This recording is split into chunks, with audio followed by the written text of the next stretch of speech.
ढोकळा तर तुम्ही नेहमी वेगवेगळ्या पद्धतीच्या खाल्ल्या असताल, पण या पद्धतीने थोडंसं रवा मिक्स करून इनो सोडा न वापरता जर करताल तर नेहमीपेक्षा दुप्पट चवीचा होतो। आता त्यासाठी इथे मी 1.5 कप इतकं बेसन पीठ घेतलेलं आहे आणि अर्धा कप रवा घेतलेला आहे, चाळून घ्यायचं। त्यानंतर 2 चिमूट इथे मी हळद घेतलेला आहे, पाव चमचा लसणाची पेस्ट घेतलेली आहे आणि सोबतच या ठिकाणी टाकत आहे 3 चमचे इतकं साखर, 1 चमचा सिट्रिक ऍसिड, 4 चमचे तेल आणि अर्धा चमचा इथे मी हिरवी मिरचीचा ठेचा टाकून घेतलेला आहे, अर्धा चमचा आल्याचा किस आणि चवीपुरतं मीठ आणि त्याचबरोबर लागेल तसं पाणी टाकून छान असं मिश्रण 1 मिनिट फेटून घ्यायचं, झाकून ठेवायचं।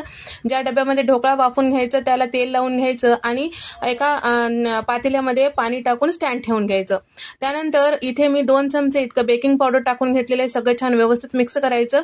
ज्या डब्याला आपण तेल लावलेलं होतं त्यामध्ये हे बेसन पिठाचं मिश्रण म्हणजे ढोकळ्याचं मिश्रण टाकून घ्यायचं। कढईमधलं जेव्हा पाणी उकळू लागतं तर त्यावेळेसच आपल्याला हे ढोकळ्याचं मिश्रणाचा डबा ठेवायचा आणि कमी गॅसवर झाकण लावून 20 मिनिटं वाफून घ्यायचं।